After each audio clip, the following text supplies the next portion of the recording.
Ey, dikkacan. Oh.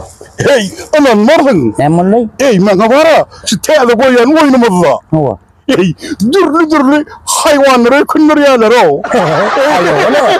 Bir hayvanı kunduramadılar başkaları kullanıyor yani. Yok onun ne oldu kızan? Bunlar hayvana. Katma uykun yan o. Anan varın. Tül olsun. Yıka kapan olsun. Yol varsın. Ey, ne kutlarayım? Yok gerek geldi. Gerek geldi mi kızan? Güvenirsin o. Ne uykun? Ay sana. Ay, ne uykun? Ay. Aldın ay. Ben tam hatta kıyıkayı kullanayım. Onu biliyor musun? Tam hatta kıyıka. Doğu duran attır da alo. Başkarak. Hey, döngderli gol soru yumuşak. Böyle damal sallan toplayık ne? Ay, senemay. Beterin tapyan ay. Onun uykunu bilen değil mi de? Bitkineme diye değil ne? Şişik oradan bek bitkin tarafından kök oluyor diye. Biraz köpçülüğü varında yer veriyorlar diye.